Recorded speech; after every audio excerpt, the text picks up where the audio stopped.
Ladies and gentlemen, boys and girls, welcome to the Netball South Africa podcast. And we are back with yet another phenomenal guest. Another one that is amazing, very sweet, very down to earth. I think this podcast episode will get another glimpse of who she is off court. She's a former player. She is a wife. She's a mother. And she's, can you say educator? I don't think you actually retire, from certain I don't positions. think you ever retire as an educator. She's an educator. She is a netball director at the Cornwall Hill College. She is also a netball coach. And at NSA, we know her as the Jaguars coach, but she also coaches Johannesburg, no? Tshwane. She coaches Tshwane. I am talking about Coach Roxanne Madesa. Coach Rox, welcome to the Netball South Africa podcast. Thank you. So nice to be here. Thank you for making the time. Finally, I've been wanting this conversation to happen, and it's happened. Yeah, I love the thank you for pink. having me. Thanks. It's beautiful good. And pink. I also like pink. We're going to talk about this pink sweater because it's got a special meaning to it. I think it's something that the Jaguars do, and I think it's something amazing, but we'll get to hear more about it. But let's get to know more about Rox, before you being a mother, a wife. Who's Rox?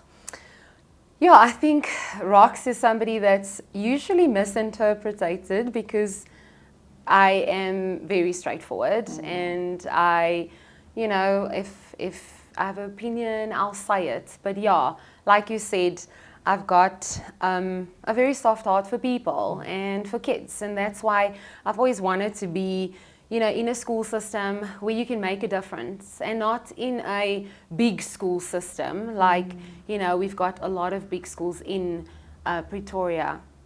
I wanted to be at a school where I can make a difference, and that's why I went always at an English school and a small school where I can see development, I can see the growth, and can see, kids just being so excited to play netball and to teach Afrikaans at an English school. Sure. Yeah. And how was that? Well, you teach in English, Yeah. because otherwise half of your Won't class, understand. you've lost half of your class. Definitely. But yeah, I love it. I love teaching, very passionate about teaching. But yeah, netball's always been a bigger part of my life, and that's why I'm just into netball now. Your love for kids, what is it about kids? From you being a teacher to being a development coach, what is it about kids?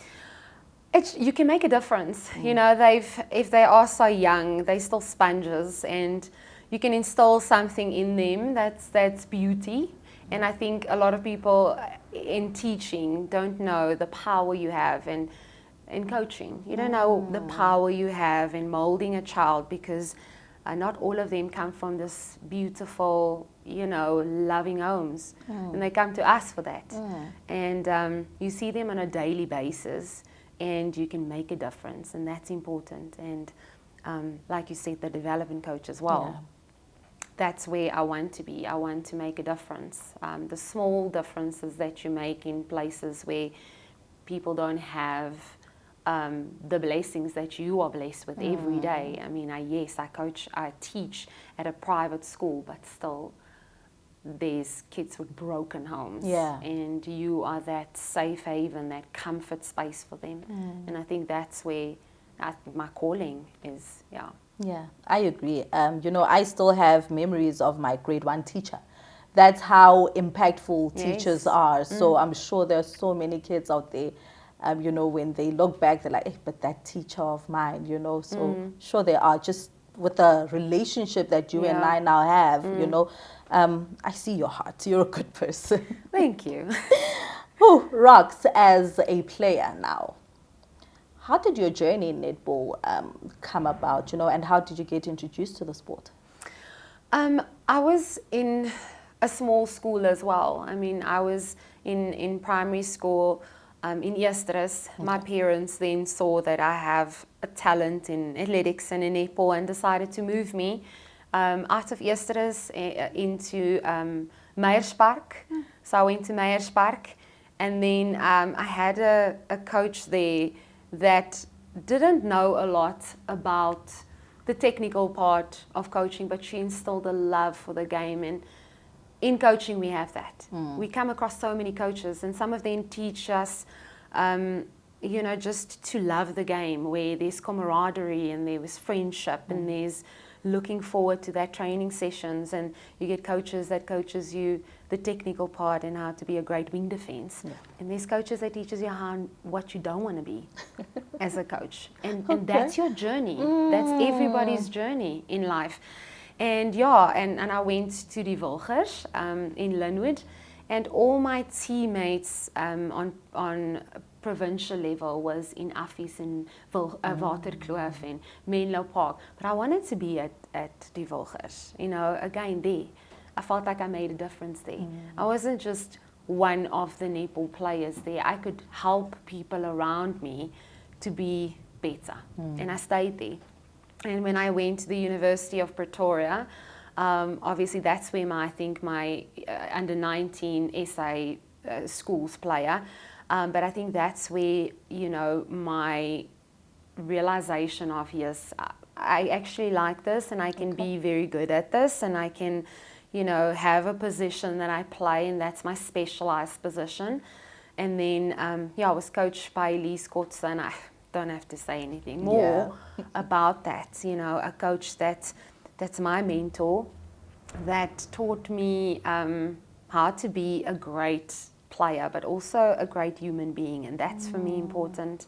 Somebody that I can still call now in personal capacity, but as a coach as well. Somebody that spoke at my wedding.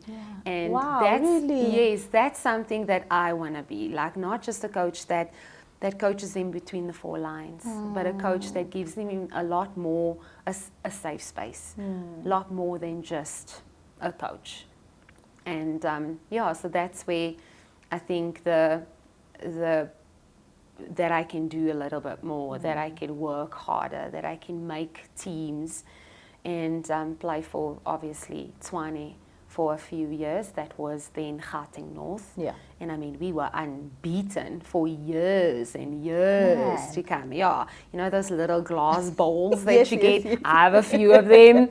And I mean, playing with Jenny. Jenny van Dijk was my senior when I started at Tuks. So she was 2 years older than me. She was my senior, and we played against each other. She was wing attack, and I was wing defense. You played with Jenny. I know. Man. Yes, that lefty, and you didn't know where that ball's coming from. So yes, played with Jenny in one team, and then she was our manager at Tuks, and then became the coach. So then she started coaching us at Gauteng North as well. And then, funny thing, played Brutal Fruit, the past Brutal Fruit, but started playing for the Fireballs. Interesting. Yes, and that was a decision that the seniors made then at Tuks. We called ourselves the Divas. That was our team name, and we made the decision to go to the Fireballs because we were not Tuks players anymore. And then the Tuks players will take on the Jaguars because it was more, then more Pretoria, Joburg. And I played there under Marta. Interesting. Yeah. Marta was my coach. Yeah. Wow. Yes, for the Fireballs. Wow. Yeah. And then played under Jenny as a Jaguars player, where we won the first time. And then worked with Jenny. And then coached the Fireballs. And then coached the Jaguars. So it's a journey. It was a journey and a process for me, but I wouldn't change anything. I always call myself the best squad player because I've been in the squad for so long. Played SAs under 21s and been in the Protea squad for years and years, but just never got that opportunity. And yeah, I think that is also a part of my testimony. Yeah. You know, because so many players will never make it. No, true. And It's fine. It's look fine. at you. Yes, it's fine. Because that was, it was my journey. And it wasn't destined for me. But now I'm doing something that I love. And I'm on my way, you know, there During in a that different moment, capacity. yeah, did you have the same mentality? You know, you make the squad, but you never really get to play. Did you have the same mentality as you have right now? Or how did you get over it? No, if you're in that position, and also you're not matured enough to see the bigger picture. You know, I had a lot of support around me. In Elise Kortza, that was the coach then, and I think it was very hard for her as well because she coached me at Tux, and she was the one that was preparing me for this great dream that I had. Yeah. Yet she was the head coach that was telling me that it's not my time yet. So I think it was hard for her as well. But I then took just a break from netball for a year, and, you know, and that was great for me. When was this? This was in 2016 when I also fell pregnant. Okay. And I just took a break, and I realized that that doesn't define me. You know, the green and gold is great, and there's players that's destined to that, and they do well in the green and gold, and they make it and they play there. But it doesn't define me, because why do I play netball? Do I love this game, and do I love what I do on court? Or am I going to allow selectors or anybody else to determine my happiness and my joy? And I felt that that part stole my joy, because I was focusing on something that wasn't for me, you know. And when I made that transition as to, I want to play because I'm great at it. I'm a good wing defense, you know. I love what I'm doing. I'm so happy on court, and my goals were different. I just wanted to be happy, and I just want to be content and still make a difference in my team. And I think that was, that was like a breakthrough for me in growing up. That in life, that's what happens to us on a daily basis, you know, disappointment. Yeah. It happens. And now I can just deal with it a little bit better. Thank God. Yes. Let's talk about when you made you got your first, you know, call up to be a part of national team. What was that like? You know, just looking at the journey that you've had. And obviously, at some point, that was the ultimate goal for you, to get, you know, your name in that squad. That moment arrives. What's your reaction to it? I actually remember it so clearly. I was driving on my way home, and I got a call before the World Cup in 2011. So I got the call, and they said, listen, you're in the squad. We're going to have now 6 months of hectic training. We had at that stage training camps every month. And there was 4 coaches. So it was the head coach and then 4 other coaches assisting her in the training camps. And I just booked my individuals with Elise, because I knew I have to pump in those individuals. I just made it into the squad. I think I was the fittest I've ever been, because I'm not a fit person. I'm like mentally worked, you know, like this. I was mentally fit, but I was never top fit. And that year was the first time where I worked very hard, very strong. And every time after a training camp, my feedback was, Rox, you have to work on your feet. And I'm like, that is my strong that's your point. strength. Like my feet is the one place where I don't work on, but I went back and I worked on it, and I worked on things that I felt, you know, I did a little bit, can still work on. But yeah, it was really a great 6 months in preparing for this, and also the biggest, because I remember that as well. You know, sitting in that lecture hall at Tux and getting your name read, and my name was not there. And the biggest disappointment and hurt, you know. Because you worked so hard. And kind of never got an answer, you know, to really what is it that I have to work on. Because as a player, you also know, we are you're honest with yourself, and after a bad game, I think players are the first people that can say that this wasn't good, this wasn't my best, you know. But yeah, that happened, and all my friends in my team, you know, my teammates at Who's varsity. in your team then? Krishna van Zyl, Erin Burger, Amanda Maynard, Vanessa Marie de Twijn. It was a killer team, you know, and they all made it. Yeah. Very happy for them.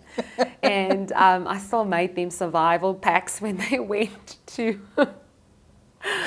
World Cup, because I was so happy for them. Cute, man. And I still wanted to be a great friend and a great support system, but, you know, deal with my own loss behind the scene. So yeah, it wasn't easy, but it was part of my journey. Are you laughing at my survival pack? It was very cool. I thought it was very cool. This is what I mean when you say you're sweet, Shane. Yeah, people should just get to know me. Yeah, exactly. Oh man. All right. Fast forward. You now play Brutal Fruit. Yeah. What was that like? You know, because I feel I wish, you know, there was more. Because I feel Brutal Fruit was just one of those tournaments. Yes, TNL has taken over, and TNL is a big thing. But I feel Brutal Fruit was very competitive. Yeah. And sadly, we couldn't watch a lot of those games. Look, when Brutal Fruit came on the scene, like, we as senior players were so happy, because remember, we had USA. Yeah. And then Spa Champs. Yes. And if you weren't in the varsity system, you didn't have USA, you just had Spa Champs. And that was it for senior players. And then Brutal Fruit came in, and we were like, this is it, you know, you're playing every weekend, you are in franchises, we are going to the Blue Bulls, like, we are the next Blue Bulls, Yes. Lions, Sundowns, this is us, you know, we thought we are making it. Yeah. And it was great. It was a good start to what we have now, you know, and only weird part was that there was Brutal Fruits that we can just drink whenever we wanted to, which was so weird on a tournament, yeah. you know, Yeah. because Brutal Fruit was the sponsor. But definitely a great platform for all senior players, and great competition. And on paper that year, the Fireballs, the names I just mentioned, those were the ones that was in the Fireballs. And on paper, we were really the best team there, but individual players, and struggled a lot. I think that first year we made it into the semi-finals, but obviously didn't win, because the Jaguars and the Crinums were wanting to, but loved every minute, because it was a different like space for us and platform for us to play. And yes, nobody saw those matches, but we knew that we had more game time. There was something for us as seniors. There was, coaches didn't just see you in 1 week competition to make it into a squad or into a team. They saw you now week after week, and matches after matches. And we also played against everybody. Oh, nice. Yeah, so you played against the Diamonds. It wasn't in pools. So it was, Okay. you had more matches, and you had matches that, you know, were where you can play everybody, and you can sup as many times if you want to. But yeah, it was amazing. Yeah. So loved the those rivalry between Fireballs, Jaguars, and Crinums has always been a thing. Yes, even on varsity Yeah. level, like Rao, Yes. then Tux and Kofsies. Yes. That's always been a thing. And I mean it makes sense because that's where the good netball players are situated. So it's always been rivalry, and it kind of goes into provincials, and then they get together at SA level, and then they're all friends. I want us to chat about something that we hardly chat about, and whether we like it or not, you're going to have a private life, a personal life, where then you become a mother. You're a player at the same time. Sadly, we're still not a professional sport, so it's not like netball is your 8 to 5. You know, you must still have a job. Yeah. You must still make time for training. Yeah. And then there goes rocks. You fall pregnant as a player. How did you receive initially when you realized that you're pregnant? And what do you think? Am I going to continue playing? When do you then decide I'm taking a break from the sport because I am now pregnant and my life is about to change forever? Look, my pregnancy was, and also something people don't talk about often. So my pregnancy was a 7-year plan. Oh, okay. So that never happened. Okay. Oh, so I've got endometriosis stage 4. So it's something that so many females struggle with, you know, today. And it's something that we're not very educated on. Yeah, true. It's just I'm struggling until, and I mean, if you don't have the funds to go to a specialist to help you with this, then it's something that you struggle with the pain, you go through your daily routine and you think it's normal. But yeah, my son is a blessing from God. I don't like it's scientifically very impossible. And I didn't know this until I went for second opinions to have a second child, where the doctor said to me, no, he's a wonder child. And we're like, no, we know. And he's like, no, you don't know. He's a wonder child. So yeah, it was a struggle to get him. So being just hearing you are pregnant for me was like, over the moon and so blessed that it finally happened for us. And yeah, that happened in 2016. So he's born in May. So after being relegated for the Fireballs, we were relegated and we played in that finals, well, before the finals, that relegation match against the Stars. And we just won that match to stay in the A Elite division. And then, like, I was done. I was just like, this is difficult. Like, it's, you know, it was such a bad year, being relegated, losing all our matches, basically all our matches. And I just wanted to take a break from NSA, not being in the team, from netball in general. And it was a great break. You know, I was pregnant, had my son, and then 7 months after that, I thought about my netball career and realized, no, this was not it for me. You know, I can't stop netball after being relegated. That's not the memory that I want for myself. And very difficult because I have a full-time job, I have a baby, and an amazing mom, because my son stayed with my mom for the first year, and she came to my house to look after him at my house because that's his comfort. So we would go to work and come back, and it was cooking and everything was done. So in that regard, it was easy for me to go back to netball, but I missed so many milestones of my son because being a working mom and still, you know, trying to train on that level is difficult. And age, you know, we old, so recovery is key, which we only realize when we're old. We don't realize when we're young how important recovery is until you get to an age where you struggle to get out of bed, and then you're like, okay, but recovery is a thing. Then you realize that, then I went back to netball. And great year, but very difficult year. And Krishna Bota Tansal was with me in this team, and we were by far the seniors. Like, we were in our 30s, and I think Shadeen was the eldest in that team. Well, from the little ones, the juniors. And I think she was 24 then, and we were already in our 30s, you know, and both of us had kids. Krishna was in the same boat because his daughter's also the same time, born in that year.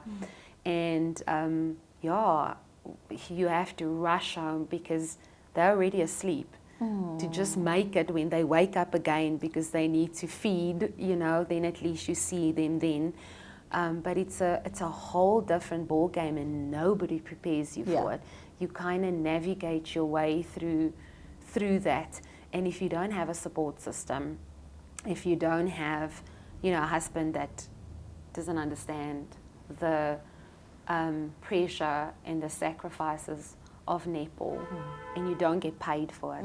You know, it's not like, this is my job, honey. Exactly. I'm going to work and I'm bringing back a lot of money. This is my passion, I love it, and support me in it. But I still have my job, and I will be a wife still, and I will be a mom still, but please just support my dream. So it's difficult. It's not easy, but that's why we are called women. Yes. Because we can do it. Definitely, and you're doing it. Yeah, but the support. With the support, definitely. Of everybody around me, but it's difficult. Yeah, because then your passion takes over your life. Completely. Yeah. And everybody around you have to change their schedule and their way of doing things to suit you. And it's, I think, huge sacrifices for them as well, because family, and just the simple thing of, now my son's sleeping at 8. You know, I have to make sure my session ends at 7:30, otherwise I miss that completely, and I don't say goodnight to him, or I don't do the night routine, and that's important. Yeah, your family is important. Yeah. It's sad you mentioned that, and it's a sad reality. You miss certain milestones. You know, I know you missed your baby's first steps. Yeah. And you just got a video. Yes. The Jaguars won that year in 2017, and we were privileged to go to the Super League. We invited for the Super League in New Zealand. Wow. And I went with as a player that year because we won the season. And I was just, my son was 8 months, and I was just praying that he doesn't, please don't walk now. Just wait, I'm away for 10 days, because everything for him happened too quickly. You know, he started crawling very early, teething very early, so everything just happened earlier, and I knew it was going to happen. That's why I was just like, please, not now. Yeah. And I got a video of him getting up and just not walking, running. No. And that's been our life since then. Not walking, running. Yeah. Through life.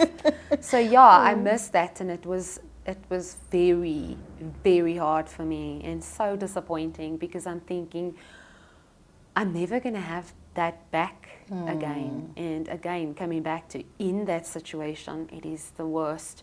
And I think moms will be like, oh, I would be devastated. And I was devastated. But the joy I've had with my son ever since, yes, I've missed that. But I saw it. It was captured. Was it going you. to be, I don't know, was it going to be different if I was there? I would have felt the same way. I would have had the same joy, because that's his milestone. He started walking. Oh, I wanted to see it, and I wanted to be there, and I saw it. But it also just made me look at things a little bit differently, that my family and my husband comes first before anything else, because they are going to be there when netball's not there anymore. Yeah. Like, one day I'm not going to coach anymore.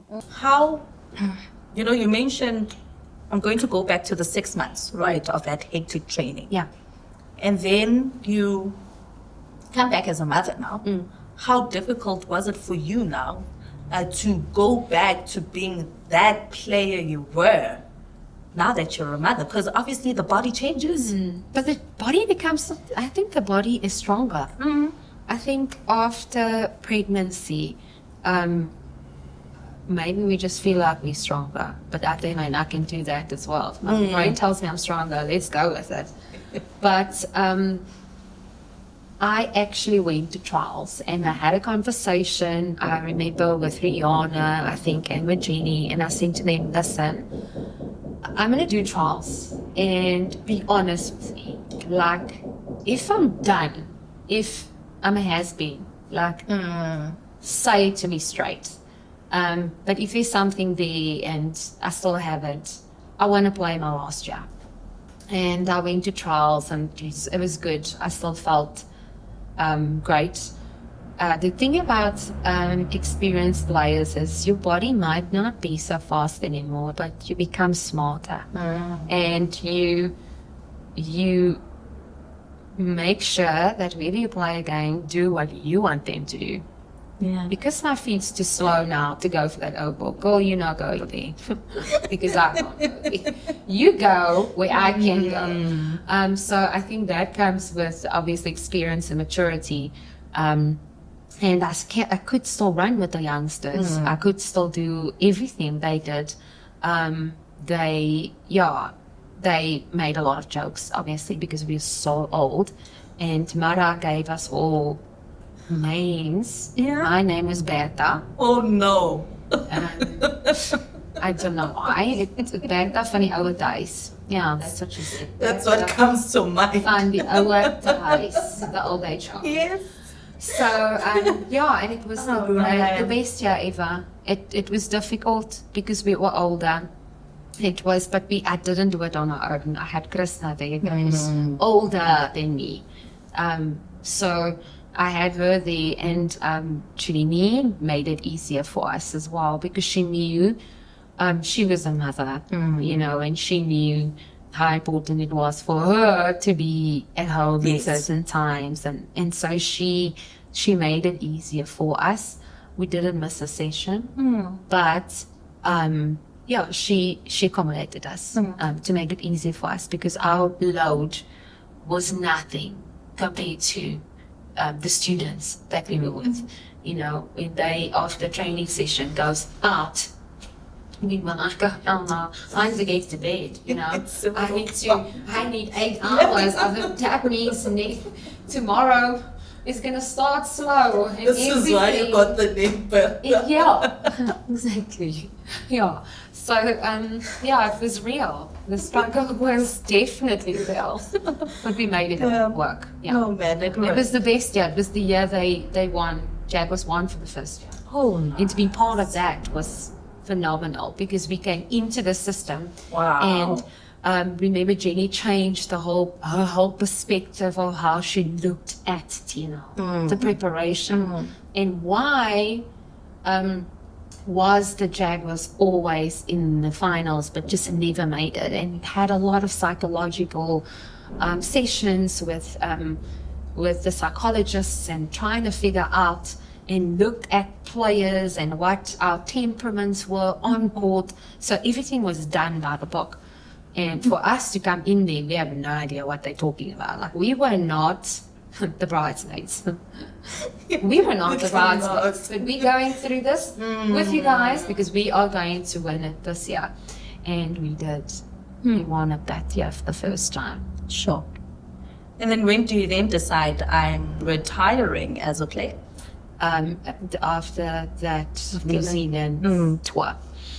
I said, they asked, are you coming back next year? I said, no. For the international Yes. Yes. Which I haven't done, since under 19, under 21. I've played against these big names that represent Australia and, New Zealand and England. They were there. Played against them. I didn't play in the green and gold. that I played in the next best thing in my Jaguars clothes. Was coached by Jenny and learned so much from her, and I was content with my life as a player. Winning that gold, the first gold, having that international experience, being on court the whole time, in New Zealand, then I was ready. I was ready to I didn't think my transition to a coach would be so quickly the following season. Okay, that was sick. Yes, but it was, it was for me I was done. You had two, or you worked with, I'm just going to make an example with two, Coach Elise, Coach Jenny. How influential were they, just looking at you now transitioning into being a coach from being a player? So obviously I just mentioned with Elise, that really molded us into, and that's something she says a lot, you need to be good players, but also great human beings, because she felt that she wanted to send us out in the world, and we have to change the netball world. And she's done a great job. She's all her players that I played with, Erin Burger, she's still in netball. She's doing a great job in netball still. She's coaching. Amanda Maynard, she's right up there. Krista's left the country, but she's coaching in Australia. She's still doing it. Yolandi, Estelle Ferreira, still doing it. The Nesbury, so she wanted that for us, and she instilled that as a coach. And like I said, everything I know on defense, because she was in the 95, World Cup team. Man. Girl defense. Yeah. So her mind of defense is just phenomenal. And definitely a coach that is still to date somebody that I call regularly. Oh my word, I'm in this situation and this is how I see it. Am I right? Okay. Am I wrong? And then she'll be like, no, you are right. You do this, or maybe look at it from this perspective. And then you realize, oh my goodness, I was gaslighting again, and I should have just sit back and look at it before making decisions or hasty decisions. And then Jenny van Dijk is probably, for me, one of the best analytical coaches there's out there. Hands down, she can take on the world analytically. So she, when I worked with her as an assistant coach, after transitioning from a player to assistant coach, I was always amazed with how she doesn't sleep. I don't know if she's better now. I doubt she is. But she never used to sleep. And then she would send messages very early mornings. Hi, Rox. Can you quickly just check for me the intersect lines? Can you? And I'm like, is she are you serious? sleeping? Are you sleeping now? We'll discuss it, at breakfast or whatever, or in our sessions. But she could do that. She could build her whole plan around countering exactly what the opposition does, and that's something that I've learned from her, because they're so different. Elise is not big on that. Elise is very good on feeling the moment on court. What does the court present to you? Players need to think for themselves on court. You give them the tools, but ultimately they need to make the decision. Where Jenny is very hands-on in making those plans and giving the whole plan to the players, and merging those two for me was important. And becoming who I wanted to be as a coach. Yeah. Because yes, we do have mentors in our lives, and we learn a lot from them, and they want to mold us in who you want to be, but they also want you to be true to yourself and be the type of coach that you see yourself being. Yeah. So, interesting because they worked together. You know, when Elise was my head coach, Jenny was right there learning from Elise. And then I got to work with Jenny as an assistant, well, as a player, and then as an assistant coach, and then went up against her as well. And so it's like for me personally, it's like this is a cycle. Yeah. Close. Yes. You coached the Fireballs. I coached the Fireballs, yeah. So you played for The Fireballs and the And the Jaguars. Coached the Fireballs. No, coached the Jaguars as assistant coach. Head coach for the first time was Fireballs, and then Jaguars. history books. The Telcom needs to know this. First coach to do this. Yes. Yeah, and I think the first coach also to have that transition from player, playing a relegation match, playing a semi-finals, losing a semi-finals as a player, playing, for the oppositions as a player, winning a semi-finals, winning a finals, then immediately going into assistant coach, winning finals, going into, again, Fireballs, which is the worst coaching year, maybe, coming fifth for the Fireballs, and then transitioning into a Jaguars, taking over from Ginny van Dijk, that's been so successful, and then still making it into the finals and, winning the finals as a head coach as well. So I think I've done it all. I just haven't been in the second division yet. And you're not going? No. Thank you. But I'm just saying. Let's just say. Haven't been there yet. What was your biggest lesson? Because I can tell that you're not really happy with finishing in fifth position as a Fireballs coach, and that was your first stint as a head coach. What would you say were your biggest lessons from that season?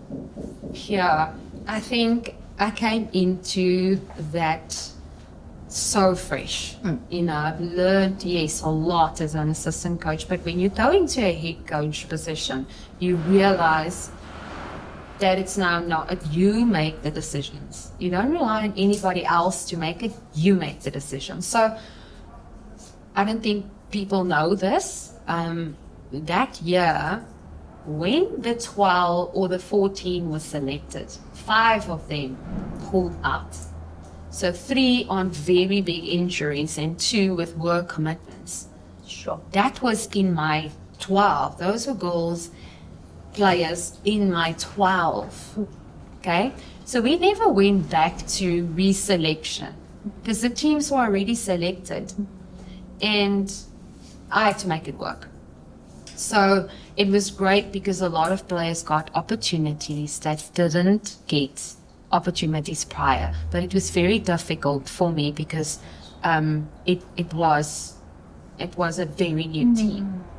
And first leg, it was also at Sun City. It was slap in the face. Here you are, head coach, And then Elise always said to me, being a coach was a very lonely place. And I didn't realize what she meant by that until that year when I realized this is me now. Like, it must work. I have to make it work. This is what I want to do for still a few more years.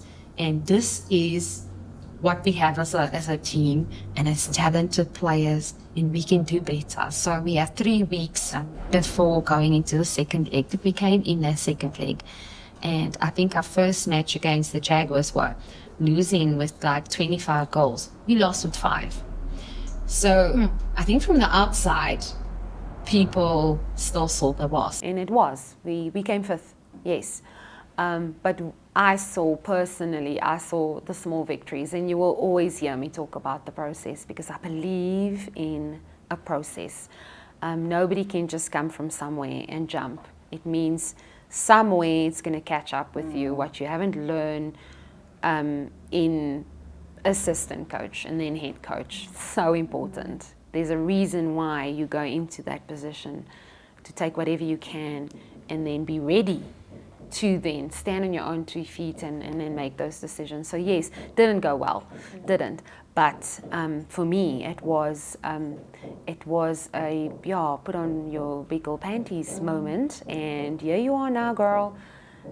You need to make it work. And Elise also always says to us that you're never gonna talk the talk, you as a coach, like those big words that you use, and strategies and the scientific things that you throw out.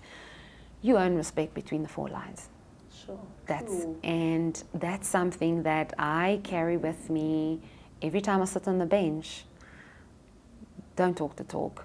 It's your process, yes, but you earn respect between the 4 lines. Yeah. Is it still lonely in that space? It will always be lonely. I think head coach position will always be lonely because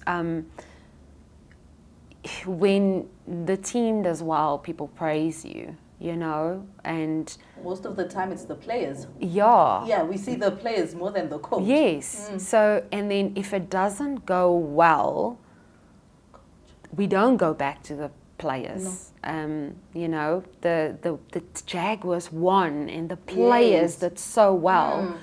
But if they don't do well and we struggle, then the coach needs to answer to it. Definitely. Yeah. Why did you put that player? Yes. Your strategy was a mess. It was, and what were you thinking? Yes. And we need that as well. We need the critique as well. But I learned to focus on my job and my process, and the external factors can never play a role in what I need to do. As soon as you allow that in your team, it's done. You were from a Fireballs team. Yes, from your end, positives, right? I'm now thinking general public from the outside. And you now go in as Jaguars, taking over from a fantastic coach, as you've also mentioned, Coach Jenny. There's that winning trail, that they have. That's automatic pressure. What were you thinking? Was it, I also want the same pressure? Or because, I've been in the setup of a winning culture, I just want to continue in that space? It wasn't for me. I think from outside people saw the pressure and they were like, oh, Roseanne's still so young. And I'm not. I'm 2 years younger than Jenny. Like, I'm young in the system. But for me, it was easy because I am part of the culture. I'm part of the winning culture. I know what it took for us here to win the medal. I know the hours that went in and the sacrifices we had to make to actually win. And then I sat on the bench and I learned and I observed and I experienced it not from a player's perspective, now in a coaching circle, as how strategies are being done, what's the message we put out and how we prepare for it. So taking over that baton for me, I thought was going to be smooth sailing, but obviously it wasn't. It wasn't. I was naive to think it would be, because now I am a teammate, ex-teammate, because those players were still there. I'm an ex-teammate that was the assistant coach. And there was never disrespect. There was always respect because I was always a senior player to them. So now I am in an assistant coach position where I give instructions as well. But I left them to go to the opposition And although we're saying it is Gauteng and we are competing against one another. It's two different teams and we're competing against one another. So now I am in the opposition and I'm taking you on, and then I'm coming back into your space and I'm now the head coach of the Jaguars. So I still see that as the worst coaching year of my life, but the best coaching year of my life. I could have easily said after that year, you know what, I'm not doing this ever again, because emotionally draining. I think I have to give my husband a medal, because winning or losing, it was never good enough, you know, and it was emotionally draining for me that year. And still the fact that we still stayed in the semi-finals, I didn't do worse than what Jenny ever did. Yeah. You know, I still stayed in that finals, and yes, came second, but it was the worst year and the best year. Yeah. I grew so much, I learned so much, and I came back determined, motivated, and knowing exactly what I want, and having a voice, finding my voice. Oh, that's important.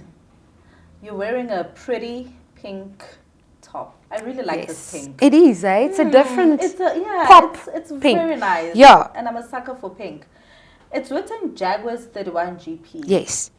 Is there anything special? Because I've noticed that the numbers change. Yes. Yeah. Tell us more about this. So that year when the Jaguars won, Jenny started a new tradition, and they gave all the Jaguars numbers. So from the first team in Brutal Fruit, so everybody got a number. And we then got bracelets as well with our number on, Jaguar number 31. Very special, because I still wear it, you know, when I have finals, put it on, semi-finals, put it on, matches, put it on. And then we started a new tradition when I started, by giving them shirts. So this 31 is my number when I was a player. So I'm number 31 in the Jaguar number 31. And we now give all the players numbers, and they do get a shirt that they wear with pride, and they know why. We've got a ceremony that the captains handed over and welcome them, you know, as number 60 or 61. Management get a 0, 1, 0, 2. Mine is different as manager, because I was obviously a player. Yeah. But this is the small traditions that we kept and didn't change, because even that there's a new coach, you know, in the Jaguars, but I believe in that tradition. I believe in that process. I believe in the winning culture. And although it's different, because I do things differently, our ethos and what we stand for at the Jaguars never change. And I'm sure if I hand over to another coach, she's going to carry on with the legacy that people before us started. That's beautiful. It's really sentimental. Because if anyone, and if it didn't mean anything, one would have then just taken a manager's number, or you know. Yeah. But that 31 is still very sentimental to you. Yes. That is beautiful. Yeah. Yes. So you feel also the bracelet is special because you wear it semi-finals and finals. Yes, I wear it often, and that's something. And a lot of people, the Jaguars carry a name, and it's not because of the people, or they come, like, there's a lot of people that come and go, and they're part of the Jaguars. But the Jaguar name, the brand, the who we stand for, is so much deeper than just, it's a sisterhood. If you speak to any of them, they'll tell you it's people that don't see each other often, because we all go about our daily, you know, lives, but they know the struggles they went through. And Jamie said something so important the other day, and I never thought of it. She said, people outside thinks it always came so easy for the Jaguars. It has never come easy for us, ever, ever. It is hard work. It looked effortless. and people talk about when the Jaguar goes into that mode, but nobody knows where we start to actually get into that mode, and that's why it's so important that when you wear the Jaguars, you wear it with pride. We've got a pledge that we say that's so important to us, and we look at each other when we say that. So yeah, it's a special place to be, and if you ever get the opportunity to be part of this, you will feel it, you'll know it, and yeah. Yeah. We're building up to Power Week 2. Very interesting Power Week 1. You studying sports psychology, does it come as an advantage, in your life? Because I remember I would bump into you during Power Week 1, eh? Even after a not so great match, right? You're still positive. Studying sports psychology, does it also just contribute to how you look at life and just netball? Yes, I think so. Like, I was raised by amazing parents, and I think they instilled something in me, because if I wasn't happy about whatever, not making a team, work harder. Like, that's the control you have on. You've got control in that. So yes, I am a very positive person. I don't like negativity, don't like drama around me. I feed from positivity. And yes, after a loss, one learns in losing. You sometimes don't you don't learn in the winning. That's where your new chapter for me starts. We've lost. I can now go and I can make a difference in that. I can fix that. And the first leg, we've always I, as a head coach, in that head coach position, we've always started slow. Okay. But yet we always make it. So it's our process, and we know what we want from this process. We know what we took out. We're still in the top 4. Yeah. Even though we had probably the worst first. And we managed to always stay breathing down. We still here, tapping on people's shoulders. Hey, we still here. So yeah, it's our process. And very positive. I look at losing for me as a growing experience, asking those questions, looking at where did we go wrong? How can I look at it differently? How can our plan be differently? How can I assist players to see things a little bit differently? And positive. If you're in my team talk, it's positive. I feel that if I am positive, everything kind of feels better around me. If it's negative, then you're negative about things that you don't have control over at that moment. I just lost the match. It's done. Got another match to Hello. play. Yeah. Get yourself out of this quickly. Do what you need to do. We have a job to do. We're building up to TNL. How's your team looking? Are you ready? Do you have any injuries? Can we expect any certain player to come back? Building up to TNL. Oh, great place to be. We've done things very differently. Not differently, gone back to how we did things. Basics. Yes. And playing against amazing men. Oh, I just wish I have a little bit of what they have. But yes, we do have injuries. Okay. And important players that's had operations already. Alice and Lungile. Very sad for Lungi, because she just came back with such a bang, and now to have the other Achilles off, and Alice have got an ACL. So yes, the Jaguars have injuries, but that's not an excuse. We have very capable players, and again, it's an opportunity for another player to take a position, and have her moment. and her break. And yes, there's a certain player back that makes a huge difference in a team, because she's very much like me. She's very positive, and she feeds from positivity. She feeds from greatness around her. She brings that to the team. And first day back, Yeah. just the loud voice and the Of mouth, course. just changes everybody's mood around her. So very happy to have Kamagelo back. And she worked so hard, and she's top form at the Nice. moment. She's go into USA and preparing for that, for Tux as well. But yeah, very excited, very excited. We're excited. I've got a message for you. Oh, Yeah, let's hear who is it actually from. I hope it will be audible.